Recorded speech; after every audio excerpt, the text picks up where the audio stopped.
विद्यार्थियों नमस्कार। आप जुड़े हुए हैं आपके अपने YouTube प्लेटफॉर्म जिसका नाम है केमिस्ट्री बाय डी शर्मा और हम डॉक्टर दीपेंद्र कुमार शर्मा आपके अपने YouTube प्लेटफॉर्म पर आपका स्वागत करते हैं। विद्यार्थियों, इस वीडियो लेक्चर के माध्यम से हम डिस्कस करने वाले मध्य प्रदेश के कॉलेजों में सेकेंड ईयर की द्वितीय वर्ष में पढ़ने वाले विद्यार्थियों के लिए उनका जूलॉजी यानी प्राणी शास्त्र का मेजर का पहला पेपर जिसका नाम है एनिमल डाइवर्सिटी ऑफ कॉर्डेटा यानी कशेरुकियों में जंतु विविधता। ये जो पेपर है इसका सिलेबस इस वीडियो लेक्चर के माध्यम से हम डिस्कस करने वाले। टोटल 5 यूनिट का समावेश आपके इस पाठ्यक्रम में यानी कि सिलेबस में किया गया है।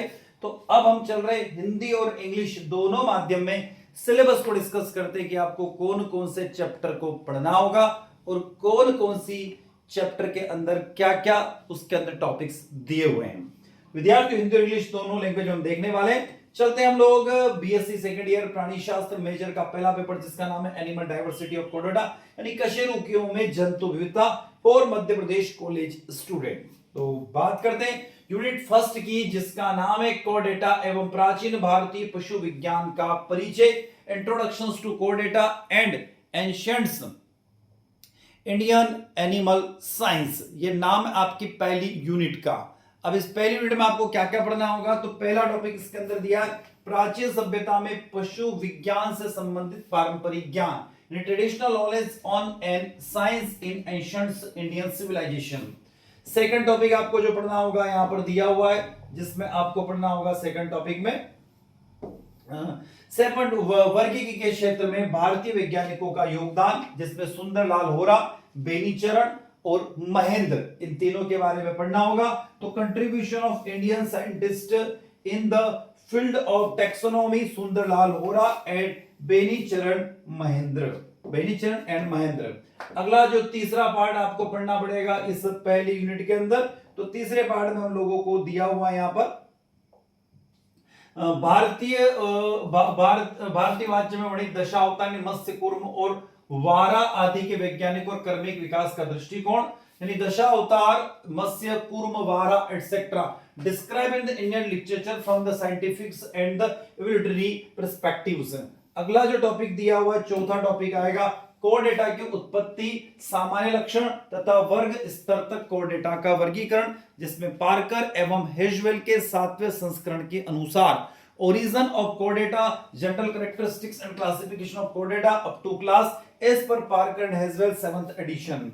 इसके बाद में दिया हुआ इसमें यूरोकोर्डेटा एवं सेफाइलोकोर्डेटा का गण स्तर तक वर्गीकरण, classification of urochordata and cephalochordata up to order.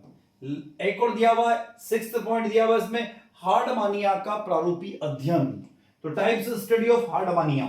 और लास्ट में जो दिया हुआ है फर्स्ट यूनिट में आखिरी टॉपिक आपको पढ़ना होगा एफिमऑक्सस का प्रारूपी अध्ययन, टाइप ऑफ द एक्सिमऑप्सिस के बारे में पढ़ना होगा। तो पहली यूनिट में टोटल 7 टॉपिक आपको पढ़ना होंगे। चलते यूनिट नंबर 2 की तरफ जिसमें आपको पढ़ना होगा एग्राथा तथा मछलियां। तो पहला topic classification of agnatha up to order, agnatha गण स्तर का वर्गीकरण। अगला दिया है पेट्रोमाइजान तथा मिक्सिन्स की बाह्य संरचना का अध्ययन, study of external features of the petromyzons and the myxines. अगला दिया पेट्रोमाइजान तथा मैक्सिन की तुलना, comparative study of petromyzon and Maxine.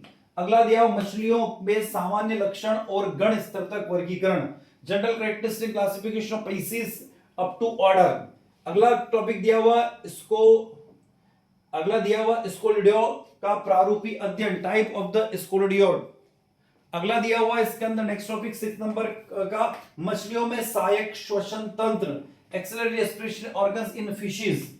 और अगला दिया हुआ आखिरी टॉपिक 7 टॉपिक है डेवलपमेंट ऑफ द प्लेकोडा स्केल्स, तो मछलियों में प्लेकोडा स्केल्स का विकास। तो इस सेकंड यूनिट के बारे में हमने बात करी। अब हम चलते हैं तीसरी यूनिट में आपको दिया गया यहाँ पर उभयचर यानी एम्फीबिया और सरीसृप यानी कि रेप्टाइल, इन दोनों के बारे में इस यूनिट नंबर 3 में आपको पढ़ना होगा।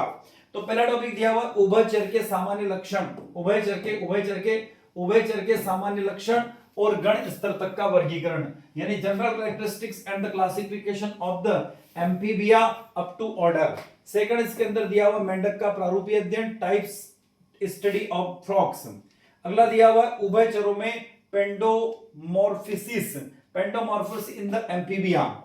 उसके बाद में अगले जो टॉपिक आते हैं यहां से चालू होता है सरीसृप के आते हैं, सरीसृपों के सामान्य लक्षण और गण स्तर तक वर्गीकरण, general criterion classification of reptile up to order. इसके बाद आपको मिलेगा नेक्स्ट टॉपिक यूरोमैक्सिक्स का प्रारूपी अध्ययन, टाइप ऑफ स्टडी दो यूरोमैक्सिटिक्स। अगला विषैले और गैर विषैले सर्प, poisonous and non poisonous snake. उसके बाद अगला लास्ट टॉपिक है विषैले सांपों का विष उपकरण और काटने की क्रियाविधि, poison apparatus and the biting mechanism of the poisonous snakes. तो ये हमारी यूनिट नंबर 3 में भी 7 टॉपिक आपने पढ़े, हमने देखे कि आपको ये पढ़ना होंगे, सिलेबस में दिया हुआ है। यूनिट नंबर 4 जिसका नाम है पक्षी यानी कि बर्ड, इसमें पहला टॉपिक दिया हुआ भारत के बर्ड में यानी डॉक्टर सलीम अली का संक्षिप्त परिचय, brief introduction to birdman of India doctor Salim Ali. Next है 4.2 में दिया हुआ है पक्षियों के सामान्य लक्षण गण स्तर तक का वर्गीकरण, general characteristics and classification of Aves up to order. Next दिया कोलंबा लिविया का प्रारूपी अध्ययन, type study of the Columbia livia. Next है पक्षियों में उड़ान के अनुकूलन, फ्लाइट्स एडेप्टेशंस इन बर्ड्स। और लास्ट टॉपिक आएगा type and development of feature, है ना, फेदर्स, तो पक्षियों में पंखों के प्रकार और विकास। तो 5 पॉइंट दिए हुए यूनिट नंबर 4 के अंदर। अब आ जाते हैं यूनिट नंबर 5 में जिसमें आएगा मैमल्स यानी कि स्तनधारी।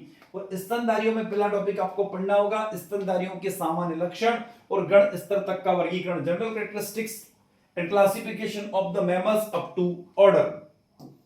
नेक्स्ट दिया हुआ इसके अंदर अगला टॉपिक दिया हुआ दूसरे नंबर का लिपस का प्रारूपी अध्ययन, types study of lips. Next दिया हुआ है अगला टॉपिक स्तनधारियों में गतिशील उपांगों के संदर्भ में अनुकूली विकिरण, adaptation radiation in the mammals with reference to the locomotory apprentice. और उसके बाद अगले टॉपिक की तरफ चलते हैं स्तनधारियों। अगला टॉपिक देखिएगा यहां दिया हुआ है तीसरे नंबर का हमारा हो चुका है, चौथे पे आ रहे स्तनधारियों में दंत विन्यास यानी कि डेंटेशंस इन मैमल्स।